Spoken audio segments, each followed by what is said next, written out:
Alright, let's talk about Charles VII. This guy starts off looking like he's got no business being king at all. Born February 22nd, 1403. And from the jump, his life is chaos. France is getting absolutely wrecked during the Hundred Years' War. We're not talking a few bad battles. We're talking losing everything. Land gone, cities gone, confidence freaking gone. And it gets worse. The Treaty of Troyes in 1420 comes in and basically says, yeah, Charles, not the king. England gets it. So now you've got this dude in his late teens, early 20s, sitting there like, I'm the rightful king. And everyone else is like, prove it. Because right now you look like a fucking placeholder. Because here's the truth. If people don't believe you're legit, they're not following your ass into war. Now, by the time he's around 19, 20 years old, his father croaks. Charles claims the throne. But this isn't some grand moment. He's not crowned. He doesn't control Paris. He's basically king of scraps, while England is out there taking whatever it wants. So yeah, weak position, weak image, and France, still getting its ass kicked. Now, fast forward. He's about 25 years old, and things are hanging by a thread. This is the point where it could all fall apart. Then out of nowhere, everything flips. Enter Joan of Arc. And yeah, this sounds insane at first. A teenage girl shows up like, God sent me. You're the king. Let's fix this shit. She's not in there fucking seducing people or shaking her tits anywhere. Most people, they laugh and move on. Charles, he listens. And that right there is the decision that saves his entire damn story. Because Joan doesn't talk. She goes straight into the fire and delivers. She leads forces to victory at the Siege of Orleans. That's the shift.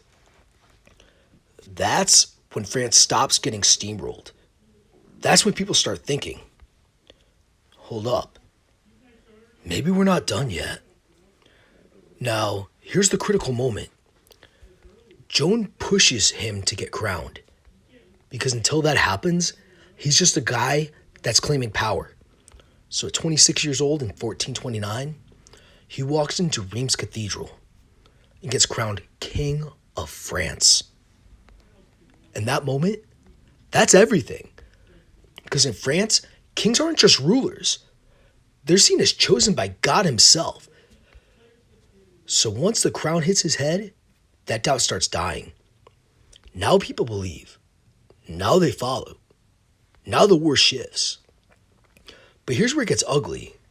Joan of Arc, she's captured in 1430 and then burned alive in 1431. And yeah, let's not sugarcoat this. Charles VII doesn't do enough to save her. She helped put him on the fucking throne, and he couldn't protect her. That's a stain on his legacy. No way around it. Now, here's where he either folds or he grows. And to his credit, he grows. Slowly, but he does. He starts building a real army. Not just random feudal forces, a standing organized military. That is freaking huge. That's the difference between chaos and control. By the time he's in his 40s and 50s, he's not that uncertain kid anymore.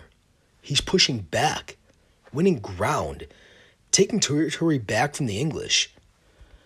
Actually acting like a king who knows what the hell he's doing. And eventually, France claws its way back. The English get driven out of most of the country. The balance shifts. And Charles goes from a guy nobody took seriously to the king who helped turn the entire war around. Now here's the end. After all that chaos, all that doubt, all that pressure, he dies on July 22nd, 1461, at 58 years old. Not a weak Clement, not as a joke, but as a king who held his ground when everything said he shouldn't have. Now here's the takeaway. Charles VII, he didn't start off strong. He didn't come in dominating. He didn't have everybody behind him, barely anyone at all.